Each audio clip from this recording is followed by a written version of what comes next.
Now we'll start today's second video, that is kinetic theory of gases, KTG. It's the same chapter of SCV, kinetic theory of gases. So kinetic theory of gases. This was given in 1900 and this is basically, in simple words, it's a theory for ideal gas. Again, if you remember, Charles law, Boyle's law, Gay-Lussac law, Avogadro's law, all were experimental, and that's why the Boyle's law in 1642 में हुआ था, अभी तक वो valid है, because they all were experimental, but there was no mathematical proof for it. So उसके लिए 1900 में this was developed, because in science I have said this many times कि always theory and experiment and theory always goes hand by hand as far as possible. So here also the KTG was developed. It's basically the ideal name for this will be theory for ideal gas. Okay, so 3-4 scientists together have developed this, that is known as kinetic theory of gases. Okay, now here some assumptions are there that we have already written in our chemistry topic. Already we have written that in chemistry when we have done KTG under chemistry, gaseous state. So the same postulates will be here. Okay, I am just repeating quickly some of the important postulates. The first is gas is made of a small tiny particle called molecule. Okay, elastic molecule. Okay, that is the assumption here. The second is the molecules of the gases are moving randomly in all direction. Okay, third was the collision between the molecule and the collision with the wall of the container is perfectly elastic, so and no energy loss. Second, जो next था fourth, that is size of the molecule is much smaller as compared to the size of the container. Again, this we have already written, so those who cannot remember, please go through our notes, gaseous state KTG. Next is there is no attractive or repulsive forces between the molecules of the particle, so there is no chance of potential energy, there is just chance of kinetic energy. One assumption which is there, these molecules are obeying the Newton's laws of motion. That is very important assumption. Okay. Second, again, if you remember, in science we can assume anything, but by assumption of that we should reproduce some results which is going to be very helpful during the study of the science. Okay. The next was the kinetic energy directly proportional to temperature.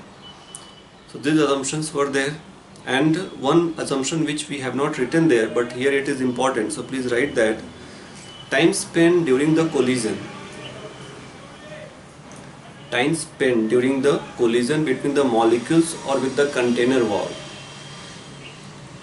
is much less than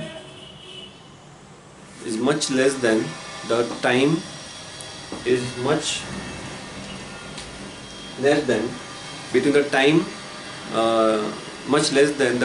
between the two successive collisions. Now here we are trying to develop, again in chemistry we have done URMS, we have developed, so there I have said this, we have to just know the result, and here we have to prove it. If you recall, I have said this in physics we will be doing its proof. We have to prove that kinetic energy is directly proportional to temperature, that we have to prove. So let's see, and the pressure, again one of the assumptions will be pressure due to these molecules was or because of the bombardment of the molecule on the container wall, that is the pressure. So pressure we will try to find. For this we are taking a much more simpler model, that is cube. By taking cube, and we have kept the cube, the sides of the cube are kept along the three axes x, y and z. So just see, we have taken a cube and sides of cube is taken along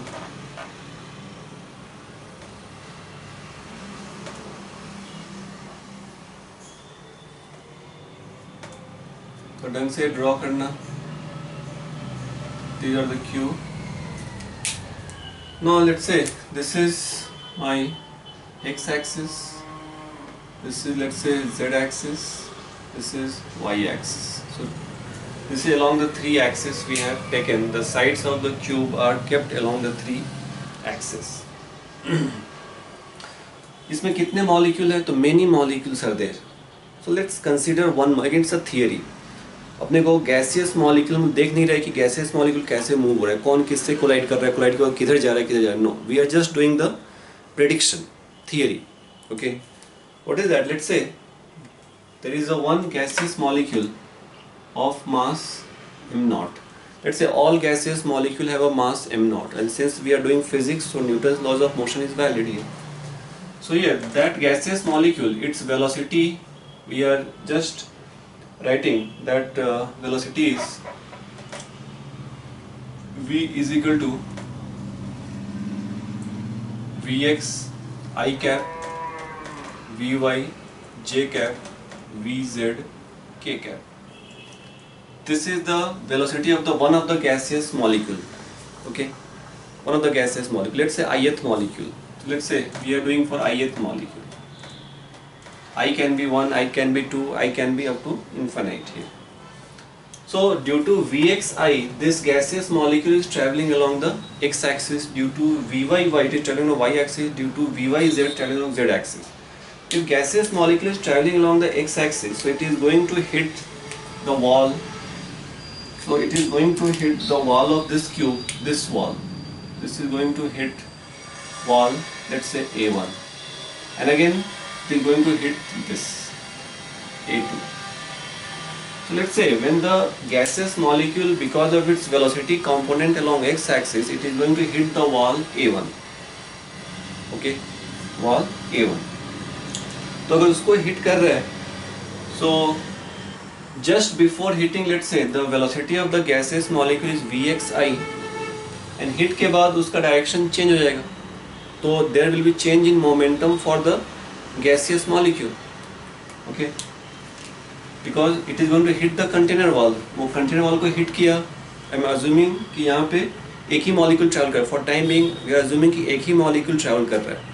Due to Vx, it is going along x-axis, and as it is going to move along x-axis, it is going to hit the wall A1. Wall को जैसे ही hit करेगा, it's elastic collision. Wall का mass काफ़ी high है, तो and gaseous molecule is very very tiny particle, its mass is very very small, तो its velocity will get reverse by the elastic collision theory. By the help of elastic collision, if any object collides with the higher mass which is at rest, its velocity gets reversed, it travels in the backward and with the same velocity. So here, so let's see, by colliding with wall A1, ठीक है. Just समझ में एक ही particle, फिर last में सारे particle लेके आएंगे हम लोग एक साथ. It's a average calculation, because we are not looking for each and every part, which is not possible at all. Okay, so by colliding with wall A1, so let's see, if we go, so change in momentum of particle, change in momentum of particle क्या हो जाएगा? तो hit के पहले इधर है, तो change in momentum of particle along x axis, because momentum is a vector quantity, so will take along x axis. So along x-axis the change in momentum will become, hit के पहले इधर है, hit के बाद opposite हो गए, तो take this as a positive. Okay, so तो hit के पहले particle was going like this, so if I take this is Vx I cap, hit के बाद particle ऐसे आ जाएगा, that is minus Vx I cap. let's see, इसको plus low, इसको लो minus, तो यहाँ पे क्या आ जाएगा? तो m naught Vx I cap minus m naught minus of Vx I, ith particle है वो, I cap नहीं, ith particle, so this is 2 m naught Vx I, ith particle के लिए ये चेंज हो जाएगा, change in momentum. So this momentum is change for the particle. So what will be the momentum change for the container wall? Same momentum change, because वो उसको hit कर रहा है. तो अगर momentum change for particle is this, the same momentum change will be for the container wall. So if I just write momentum gained for a per collision by the container wall, कि this momentum, this gain in momentum for that particle for a one collision, per collision. So here if I write momentum gained by container wall per collision,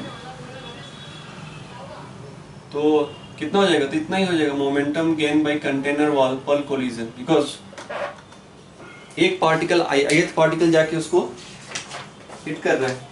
ठीक है, तो देखो यहाँ पे मैंने Vx लिया है, same for Vy same for Vz, तो we are not going into Vy Vz, because अगर एक बार Vx का अपने पास एक इक्वेशन आ गया तो same we can replicate for Vy, we can replicate for Vz.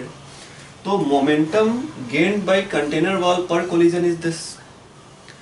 अभी फिर से ये पार्टिकल कितने टाइम का फिर से वो हिट कर रहा होगा, बिकॉज पार्टिकल तो रेस्ट पे नहीं आ गया, कोलिजन के बाद फिर से पार्टिकल रिटर्न आया, फिर से इस वॉल से स्ट्राइक और फिर से वापस जाके उसको हिट करेगा. सो फिर से वही पार्टिकल कितने टाइम के बाद फिर से वॉल A1 को ही हिट करने वाला है. तो that time let's find. Okay, so that is, so distance travelled by molecule before it again collide with A1. So यहाँ पे क्या हो जाएगा? So distance travel by molecule, उसने जाके यहाँ पे हिट किया, हिट के बाद वापस जाके फिर से ये डिस्टेंस मान लो L है, ये क्यूब ऑफ लेंथ L है. सो distance travelled by molecule, distance travel by the molecule before it again collide with wall A1 will be how much? 12. So time taken कितना हो गया? So time taken between two successive collision with A1, with wall A1, with wall A1 कितना हो जाएगा? तो 12 by Vx, because with velocity Vx it is going to travel along x, with velocity Vy going to travel along the y, velocity Vz going to travel along the z. तो हम लोग x के long देख रहे हैं, क्योंकि हम लोगों ने वेलोसिटी कंपोनेंट x का लिया है, तो x के लॉन्ग कितने टाइम में हिट करेगा? y वाले वेलोसिटी से y के लॉन्ग हिट करेगा, z के लिए z के लॉन्ग हिट करेगा. But I am looking for along the x, because it is traveling, it is going to hit the wall A1 which is perpendicular to axis x. तो जो velocity x के long होगा उसी velocity से वो hit कर रहा होगा. तो 12 by Vx हो जाएगा ये. तो यहाँ पे फिर तो next becomes what is then rate of change of momentum for wall. So if I just write the rate of change of momentum of wall A1, ये मैं लिख रहा हूँ कि तुम लोग को लिखोगे तो समझेगा एग्जैक्टली. तो rate of change of momentum of wall A1 क्या हो जाएगा? तो अगेन इसको लिखता हूँ momentum gained bye wall. So delta momentum gained bye wall by delta T. Delta T is this, because फिर से उसने जाके उसको हिट किया तो फिर से वो फोर्स अप्लाई करेगा, तो जितना फास्ट वो हिट करेगा उतना ही उस पर फोर्स अप्लाई होगा. यहाँ पे तो momentum is 2 m0 Vxi divided by ये Vxi 2L Vxi, तो Vxi स्क्वायर हो जाएगा ऊपर. देखो ये this is momentum gained and which is equal to the force, इसी को हम लोग फोर्स बोलेंगे. F force due to ith particle, force due to ith particle in wall, again wall A1, ith particle wall A1. Okay. Now if I remove this, लिख के रखना sir, जगह कम है. सो नाउ, और इसके पास कितने पार्टिकल हैं? तो अगेन, तो total force on wall A1 कितना हो जाएगा? ऐसे कितने पार्टिकल हैं? तो बहुत सारे पार्टिकल स्ट्राइक कर रहे हैं. वी आर अज्यूमिंग कि velocity, because average velocity will remain constant, that will not change. Okay, average velocity will remain zero there. तो जाके हिट किया, फिर वापस लौट के हिट किया, तो हम लोग अज्यूम कि हर एक पार्टिकल उसी वेलोसिटी से हिट कर रहा है वापस उस वॉल को जिससे उसने पहली बार स्ट्राइक किया था. That is assumption and that is correct assumption, because velocity change will be zero here, because many particles are there, they are moving randomly in all direction. So here if I just write, so net force experienced by walls, if I just write ki net force experienced by wall A1 due to collision with all the molecules of the container. So due to collision with all the molecules of container, तो फिर net force क्या हो जाएगा? तो F, तो net force F total तुमको हो जाएगा ऑन द वॉल A1. तो दैट इज, देखो सबका मास 2m नॉट, यहाँ पे देखो 2 कैंसिल हो जाएगा, है ना. 2 यहाँ भी 2, तो 2 को हटा दो, तो m naught by L, then you will have Vx1 square plus Vx2 square plus Vx3 square and so on up to Vxn square. ऐसे n मॉलिक्यूल्स है उसमें, तो हर एक के कारण मैंने ये लिया. अगेन यहाँ पे कुछ जो सोचते हैं कि सर कोलिजन होगा तो नेक्स्ट कोलिजन में ऐसा हो सकता है कि वेलोसिटी चेंज हो जाए, अधिक हो जाए, कम हो जाए. तो ये हो सकता है, लेकिन सिंस यहाँ पे लोग क्या अज्यूम कर रहे हैं कि सारे पार्टिकल एक ही शेप के, एक ही मास का है, तो कोलिजन के बाद भी उनका वेलोसिटी चेंज नहीं होगा, बिकॉज अगर मास सेम है तो velocity gets interchanged only. Okay, और मैं ये अज्यूम कर रहा हूँ कि जब ये पार्टिकल ये जब जाके इसको हिट कर रहा है, ये जाके इसको हिट कर रहा है, हिट करने के बाद वापस लौट के आ रहा है, तो उसके बीच में किसी और से कोलाइड नहीं कर रहा. That is my assumption, because वो बीच में यहाँ पे एक नहीं, यहाँ पे बहुत सारे पार्टिकल्स हैं. तो ऑब्वियसली ये पार्टिकल जैसे इस वॉल से कोलाइड होगा, वापस लौटेगा, तो बहुत सारे पार्टिकल से कोलाइड कर रहा होगा. तो मे बी टाइम ड्यूरेशन उसके लिए बढ़ जाए, लेकिन किसी और के लिए कम हो जाएगा. तो नेट टाइम, तो the net average time will be the same. The average time will be the same here. So that assumption we are doing, and it's a theory only. So that assumption, if these assumptions lead me to the question, to answer some questions of the practical aspect of gas law, ideal gas law, so that is okay then, no problem in that. So I'm assuming कि okay, ये particle जितने time में hit कर रहा है वही particle, because पर इसके लिए मान लो बीच में किसी से हिट किया हो तो उसका टाइम ऑब्वियसली बढ़ जाएगा, तो किसी और कम हो जाएगा. ठीक है, तो that is the assumption that we are doing here. So यहाँ पे ये नेट फोर्स हो गया. ओके, सो अभी इस पे, so pressure on the wall A1 कितना हो जाएगा? So pressure on wall A1, तो force F total by area is L square. So that becomes m naught by L cube, और इसको मैंने अज्यूम कर लिया this is Vx square. This I am assuming this is this whole is Vx1 is Vx square. ठीक है ये. So now,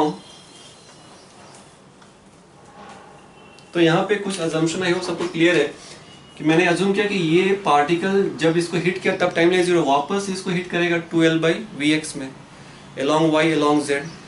तो तीन वेलोसिटी है, तो along x it is going to travel with the velocity Vx, along y it is going to travel with velocity Vy, along z going to travel with the velocity Vz. That is there, okay, remember it. So here, so pressure on the wall A1 is this. Now let's say if I just write, now let's say we have here, यहाँ पे n particles है, तो V1 square will be what? That is Vx1 square, Vx2 square, Vy1 square plus Vz1 square. V2 square क्या हो जाएगा? तो Vx2 square, second particle का velocity vy2 square, vz2 square and so on. वैसे vn square is vxn square plus vyn square plus vzn square. इसे अगर add करते हैं हम लोग तो क्या हो जाएगा? This will become your net velocity v square. This one I'll write vx square, net vx square, net vy square, net vz square. Okay. ठीक है. Now since the distribution of velocity is random, so since distribution of velocity is random, so we can assume what here, that is vx square means summation of all this means vx1 square is equal to summation of all vy1 square is equal to summation of all vz1 square, and this where vx square is equal to vy square is equal to vz square. So this is a net summation of the velocity here. So since distribution of velocity is random, so we can assume कि vx square will be equal to vy square equal to vz, means all the velocity, all the square of the summation of velocity along the x axis is equal to similarly equal to all the summation of square of the velocity along y axis equal to all the summation of velocity along z axis. So this we are calling, again इसको तुम so this I can here write this is summation, यहाँ पे दिया है summation, this is summation of this, so this is summation, this is summation, तो इसको हटा दो फिर, ठीक है? तो all three will be equal here. Okay. So यहाँ पे देखो, यहाँ पे इसको मैं समेशन लिख देता हूँ. Summation means this value is summation. यहाँ पे मैंने समेशन लिखा है, इससे कुछ भी चेंज नहीं हुआ, तो don't get confused. So this equal to this, तो वी कैन राइट हियर कि वी इसको वी एक्स कि v x square v y v z square, तो v x square summation that is equal to total velocity summation by 3 हो जाएगा. ये तीनों equal है तो तीनों का समेशन ले लिए, एवरेज ले लिया हम लोगों ने. तो if you put this value here, तो प्रेशर क्या हो जाएगा? तो pressure on wall A1 will become m0 by 3LQ summation of v square. Just see, this is equal to p. This we have written there. Summation क्या है? Summation v square क्या है? Summation v square इन सब का addition, उसको summation लिख दिया मैंने. ये vx, ये vy. Just see. तो finally after this what we have got here, final equation if I just write here, so v summation v square is the summation of net square of the net velocity of the each of the particle. So here pressure becomes that is m0 by 3LQ. LQ हो गया, क्या हो गया? LQ summation of v square. Just see. Okay. Now LQ is the volume of the container. So I am writing PV is equal to m0 or let's say by 3v summation of v square. Now उसमें कितने particle है? n particles हैं, है ना? तो ऊपर नीचे मैंने n से मल्टीप्लाई और डिवाइड कर दिया. This by n, this by n. Okay, this by n, this by n. So this will become here. So here P equal to n, एक का मास m0 है, टोटल n पार्टिकल्स, तो total mass becomes capital M into 3v को मैं इस side लेके आ गया. So this equal to summation of v square by n. अभी ये क्या है? Summation of v square by n क्या है? तो जस्ट इस summation of v square by n is a basically it's a root mean square velocity. Again if you just see here,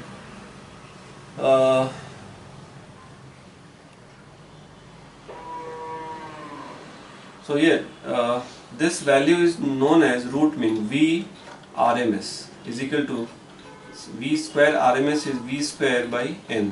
देखो क्या होता है, what is root mean square velocity?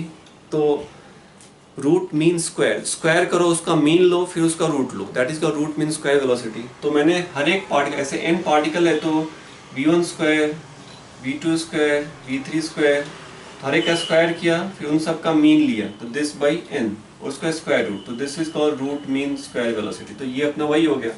So this value becomes PV is equal to 1/3 m VRMS square. Just see, this is VRMS square. Again यहाँ से अगर तुम देखते हो वॉल्यूम को तुम यहाँ पे लेके आ जाओ, तो mass by volume become density, तो 1/3 रो VRMS स्क्वायर। तो mass by density will become VRMS square. यहाँ पे अजम्पशन क्या क्या था वो एक बार देख लो फिर से। अजम्पशन था कि जो पार्टिकल जिस वेलोसिटी से उसको हिट कर रहा है, वापस जब वो लौट के आ रहा है उस वॉल पे, तो उसको उसी वी से हिट कर रहा है। ये अजम्पशन सही भी है इसलिए, और यहाँ पे हर एक पार्टिकल का वेलोसिटी सेम नहीं है, सबका अलग अलग है। मास सेम हो सकता है लेकिन every particle will have a different velocities. तो किसी का ज़्यादा होगा, किसी का कम होगा। तो किसी का अगर ज़्यादा है, तो अगर वो कोलाइड कर रहा है आइडेंटिकल पार्टिकल से इलास्टिकली, तो दूसरे पार्टिकल का वेलोसिटी बढ़ जाएगा, फर्स्ट का कम हो जाएगा। तो as a average the velocity will remain same. Okay. Second assumption ये है कि लेट्स से जो पार्टिकल 1 है, जो उसका नेट वेलोसिटी है v1, v2, v3,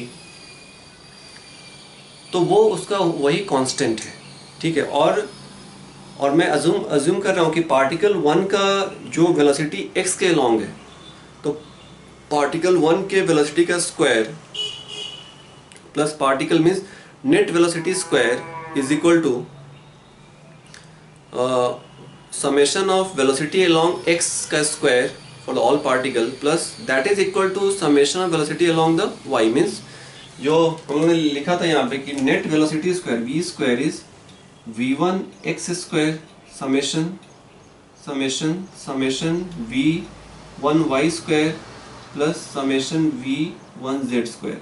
और यहाँ पे मैंने क्या किया कि v1 x square summation this is equal to summation v1 y square, मतलब सारे पार्टिकल का v1 कर दो, इसको 1 नहीं, फर्स्ट पार्टिकल फर्स्ट, सारे पार्टिकल हो गए। तो सारे पार्टिकल का जो x कंपोनेंट ऑफ वेलोसिटी है उन सब का स्क्वायर